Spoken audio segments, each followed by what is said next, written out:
Você teve câncer de próstata e depois da cirurgia ou do tratamento que você fez, você ficou com uma disfunção erétil? Fica aí que eu vou falar um pouquinho sobre reabilitação peniana.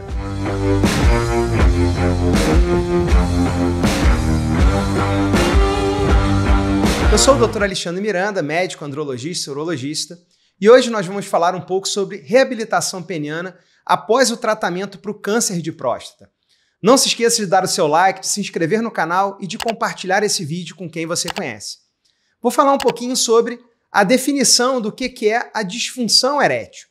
A disfunção erétil é classificada como uma incapacidade consistente ou recorrente de alcançar ou manter uma ereção peniana suficiente para uma relação sexual satisfatória. Esse é o princípio clínico.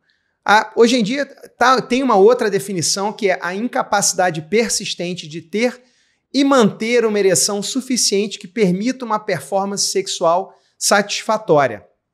A taxa de sobrevida hoje dos pacientes tratados com câncer de próstata ela é elevada.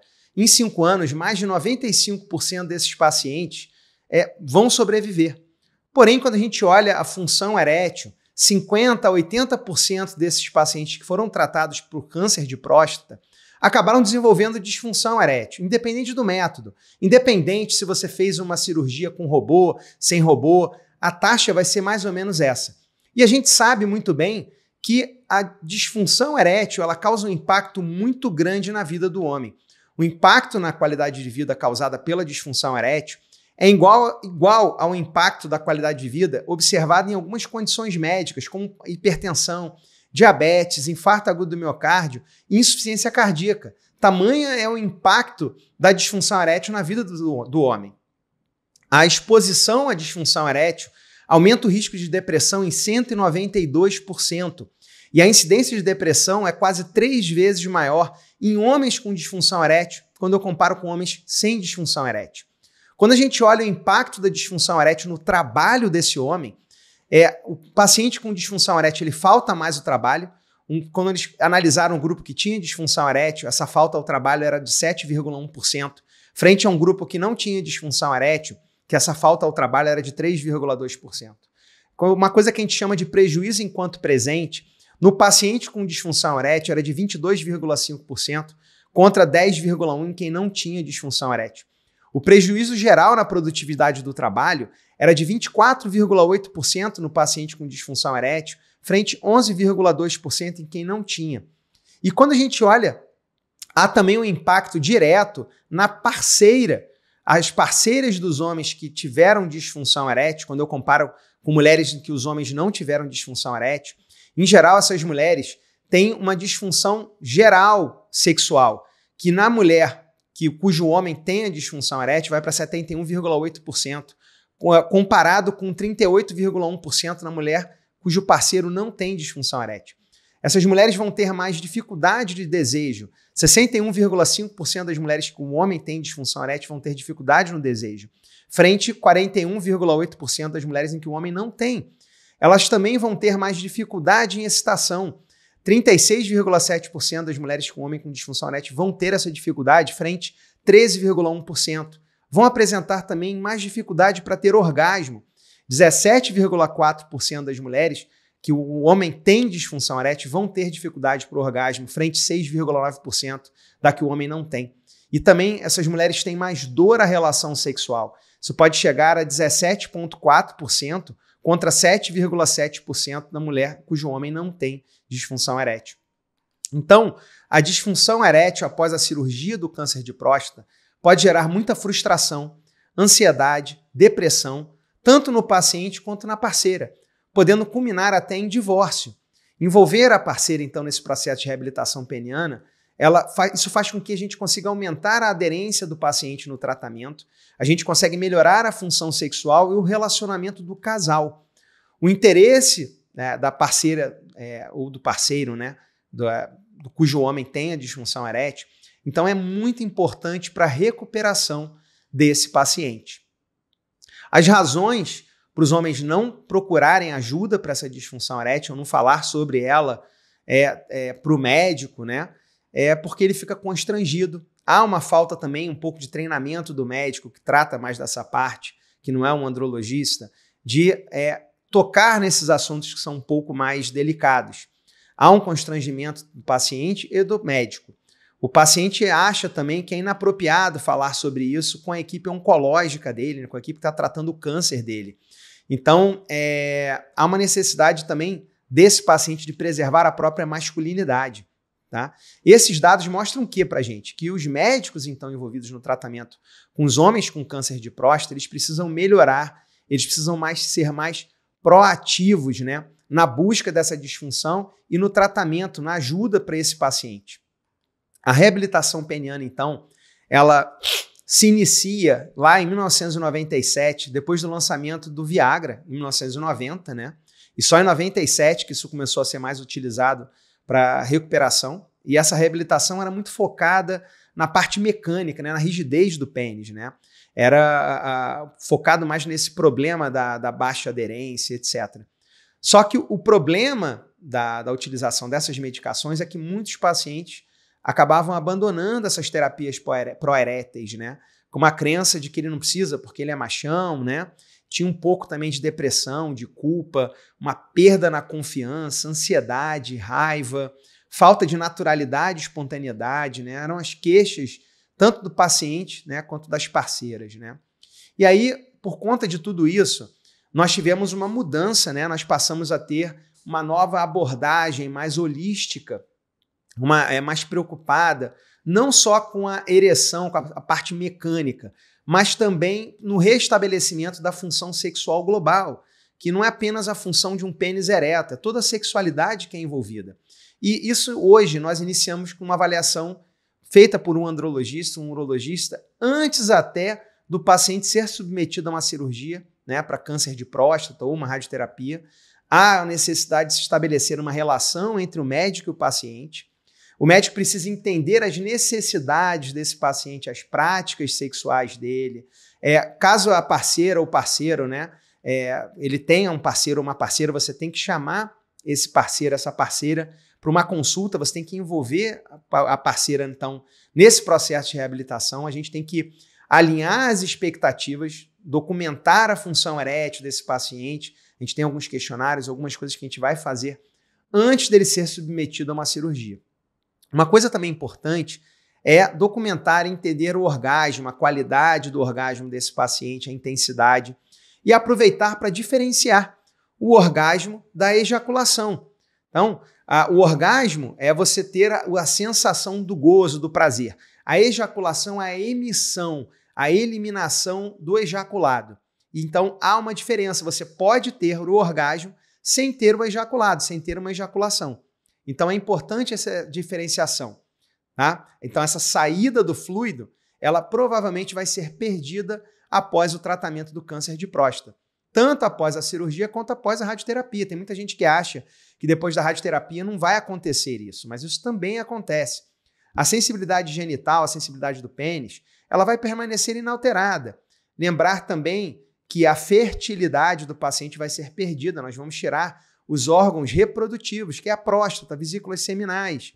Então, os ductos deferentes serão ligados.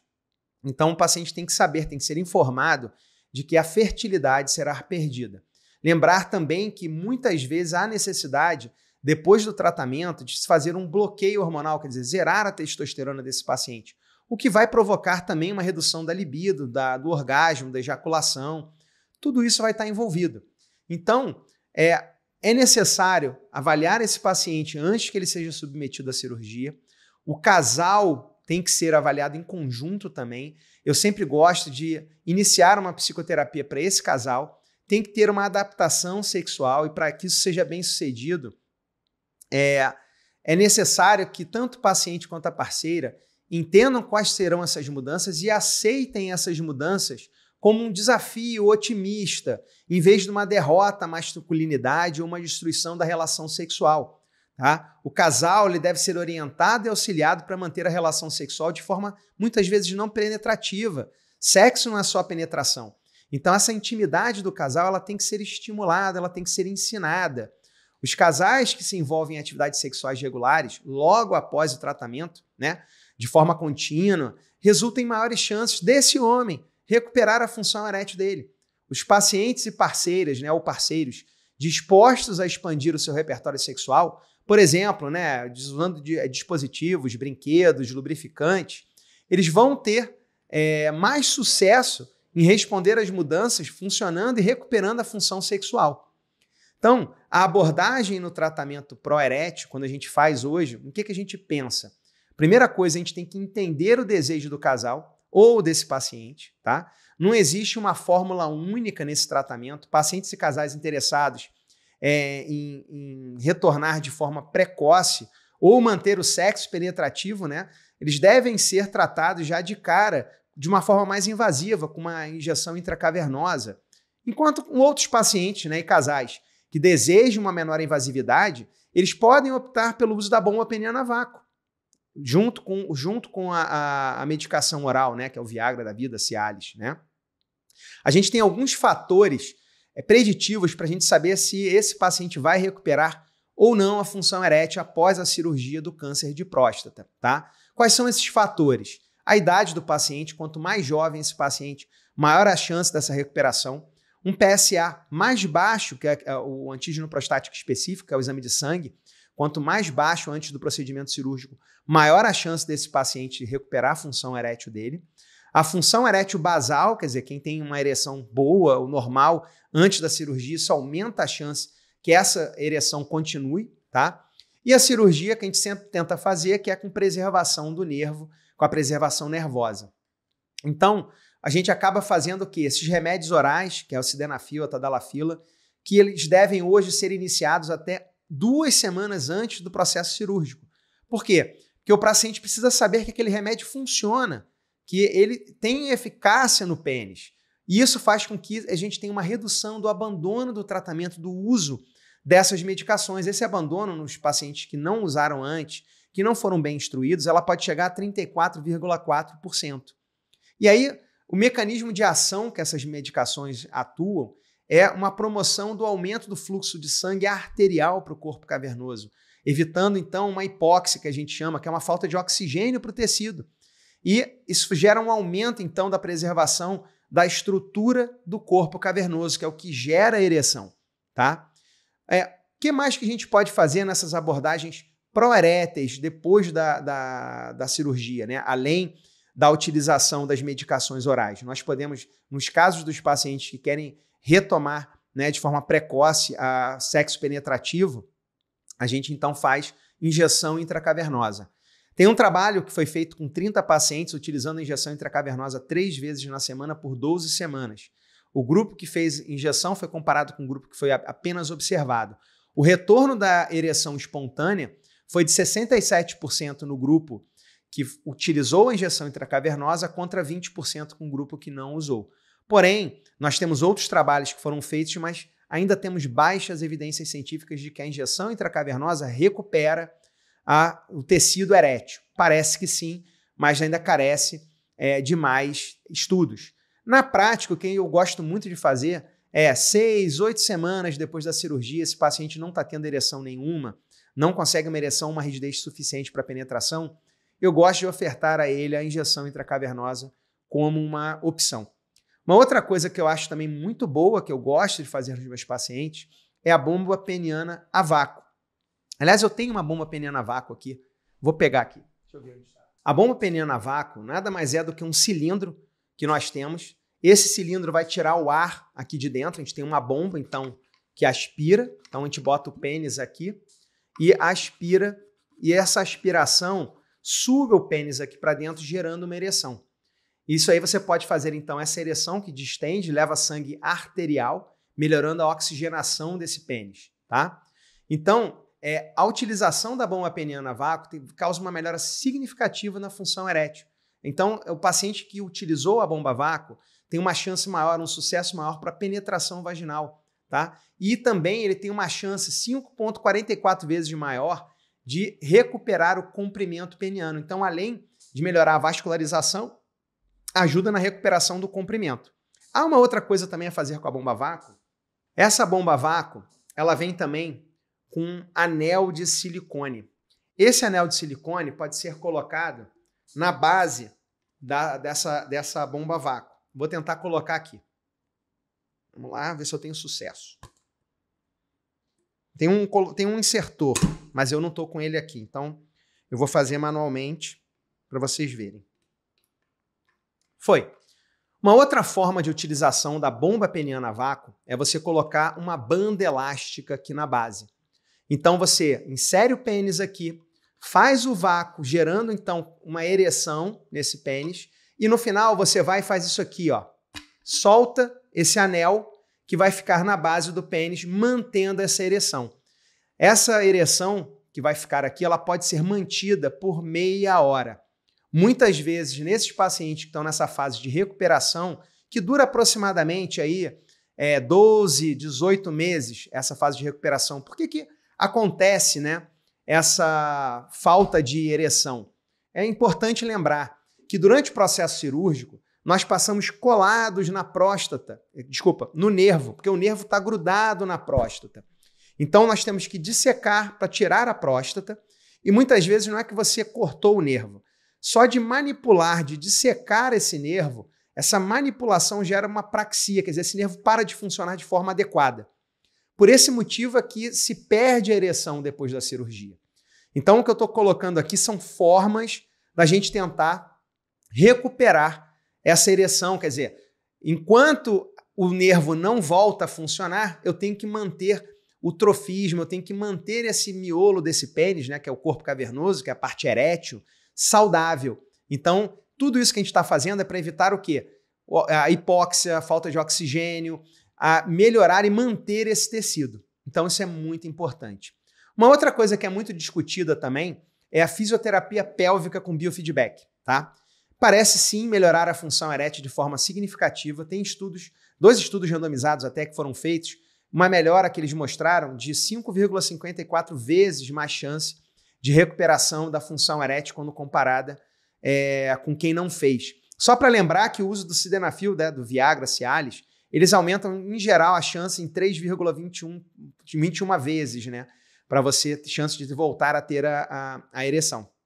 Porém, só para lembrar que a gente ainda tem pouco estudo em relação a isso, parece sim funcionar bem, mas a gente precisa de mais estudos prospectivos para a gente ter certeza, tá? Tem outros problemas sexuais que são enfrentados pelos pacientes que tiveram câncer de próstata. O primeiro que eu encontro muito, que eu recebo aqui no meu consultório, são os pacientes queixando-se de encurtamento peniano. Doutor, meu pênis diminuiu de tamanho. É possível, então, isso acontecer? Sim, isso é possível. A causa disso que nós falamos é que tem uma hipertonia, né, simpática. O nervo simpático é o que faz perder a ereção. O parasimpático é o que dá a ereção. Então, esse nervo que tira a ereção, ele funciona mais. Por isso que a gente fala que é uma hipertonia simpático-mimética, é um nome bonito que a gente fala. Associada a alterações estruturais, né, após a injúria, a manipulação desse nervo. Que resulta, então, o quê? Numa redução, uma queda do oxigênio nesse tecido, nessa hipóxia, e alguns fatores que se correlacionam, então, com a perda desse comprimento peniano. A qualidade da ereção ruim após o procedimento e a não preservação do nervo, né, são fatores de mau prognóstico que vão levar você a ter essa perda, tá? E também quem teve o ganho de gordura púbica, né, quem ganhou gordura púbica abdominal depois da cirurgia também são um fator ruim que prediz que você vai ter um comprimento peniano, uma perda, tá? A perda média estimada de comprimento peniano depois de tratar um câncer de próstata é de aproximadamente 2 centímetros, tá? Mas há também um relato de perda de calibre associado, não só o comprimento. Porém, nós temos evidências científicas que sim, que há uma recuperação depois de 12 meses. Quer dizer, logo depois da cirurgia você tem essa perda do comprimento, mais ou menos 2 centímetros, mas ao longo de 1 ano você vai recuperando então esse comprimento. Vale também salientar que tem muita gente que fala o desuso do pênis vai perder 5 centímetros. Não, gente, não vai perder 5 centímetros. Um bom modelo de desuso do pênis é o paciente que teve câncer de próstata e que não conseguiu deixar o nervo intacto da ereção, teve que tirar por conta do tumor estar invadindo. E não tem, então, essa perda de 5 centímetros do desuso do pênis. Esse é um bom modelo para a gente falar, então, que não é acurado esse tipo de afirmação. Mas, enfim, o uso da bomba peniana a vácuo, de injeções intracavernosas no pós-operatório, eles podem, então, ajudar você a ter essa perda, a não ter essa perda do comprimento peniano, né? Então, alguns fatores de proteção, né, que vão te ajudar a evitar essa perda. Então, bomba peniana, uso de injeção intracavernosa, o uso das medicações orais, né? O paciente que foi submetido a uma cirurgia, o cirurgião conseguiu preservar o nervo, também é um bom fator prognóstico, um fator positivo a conseguir recuperar o comprimento peniano e não ter perda. Fatores negativos que vão aumentar a sua chance de perda é o paciente que tem um índice de massa corpórea elevado, um paciente obeso, né, que teve aumento da gordura púbica, depois da cirurgia principalmente. E o que é muito interessante também notar, quando a gente fala de paciente que se queixa de perda de comprimento peniano, é que eles fizeram um estudo, 14% dos pacientes que estavam se queixando da perda do aumento peniano, eles mediram o pênis antes da cirurgia e depois. 14% desses pacientes não tiveram perda nenhuma. O pênis continuava exatamente do mesmo tamanho. Então, mostrando que a sugestão é muito forte.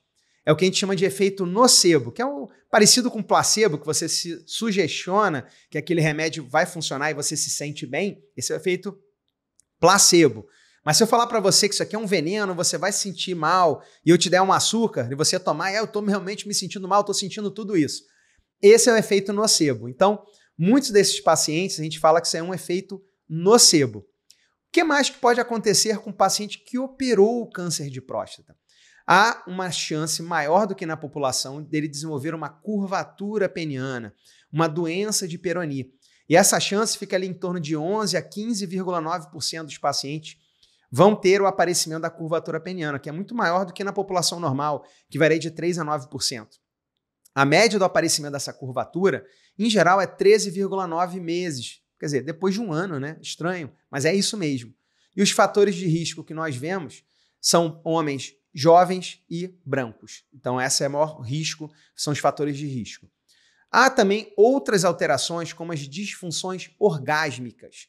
Quais são elas? A anejaculação, que é a ausência de ejaculação, que só para lembrar que vai acontecer em 100% dos pacientes.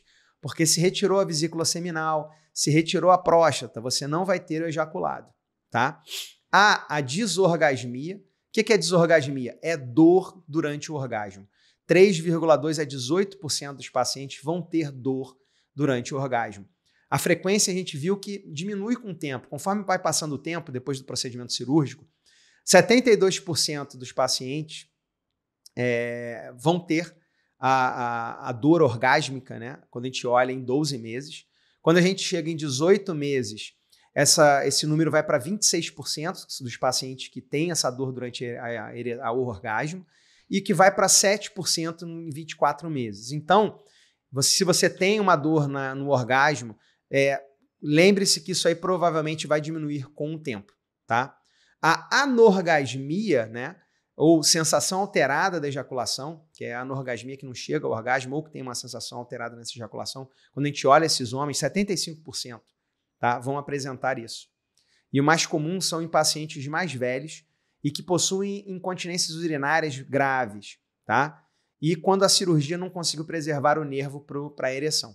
Então, a função orgásmica, né, pré-operatória, também vão ter, vamos botar assim, são fatores predisponentes para você ter vamos botar assim, uma solução, um pós-operatório melhor. Então, se você tinha um orgasmo bom antes, se você tinha uma idade menor, se conseguiu preservar o nervo, se você tinha uma função erétil, uma libido normais antes da cirurgia, a chance de você ter uma disfunção orgásmica é menor. E dentre as disfunções orgásmicas, aquela que é muito comum, que incomoda muitos pacientes, é o que a gente chama de climatúria. O que é isso? É quando você tem aquela perda involuntária de urina no momento do orgasmo. Quando tem o orgasmo, perde um pouco de urina. E essa incidência, o aparecimento dessa perda, acomete de 20% a 93% dos pacientes que foram submetidos a uma prostatectomia radical. Geralmente a perda é pequena, é menor que 14 ml, né? Mas, em geral, deixa o paciente muito incomodado e constrangido com a parceira. Muitos pacientes chegam aqui reclamando disso. E sim, tem algumas soluções, mas cada caso tem que ser individualizado para a gente saber qual o melhor tratamento para esse tipo de alteração. A incontinência urinária durante as preliminares ou incontinência durante a excitação também é uma outra queixa, que é aquela perda de urina durante os preliminares ou a própria ereção quando acontece, ou a pseudoereção para quem tem uma ereção preservada. E isso acomete 38% dos pacientes que tiveram câncer de próstata. Tá? Os pacientes também ficam muito incomodados, ficam constrangidos, e isso tem que ser discutido com o seu andrologista, urologista. Bom, espero que vocês tenham entendido. Eu vou falar assim para vocês as últimas considerações, então, que é essencial a avaliação por um andrologista, urologista antes da cirurgia, tá? A reabilitação se inicia antes da cirurgia, só lembra disso, antes de você operar, já tem que começar a trabalhar a sua recuperação. É necessário envolvimento também da parceira, tá? O parceiro, para ter o melhor resultado. Nós temos sempre que estimular a intimidade do casal, lembrando que intimidade não necessariamente é penetração, tá? Existem formas não penetrativas de brinquedos eróticos, lubrificantes, outras formas de prazer que não com penetração. O início da utilização da medicação oral de forma precoce também é muito bem-vinda, do Viagra, Cialis, tá? Lembrando que dessas medicações todas, o que a gente tem mais evidência é a utilização do Cialis, do Sildenafil, que é o Viagra, em doses altas, 100 mg, tá? Mas isso aí tem que ser muito discutido com o seu médico, tá? E que isso tem que ser iniciado antes até da cirurgia. A bomba a vácuo, a injeção intracavernosa depois de 6 semanas, eu gosto da bomba a vácuo até de forma precoce, tá? Trazem benefício sim ao paciente, tá?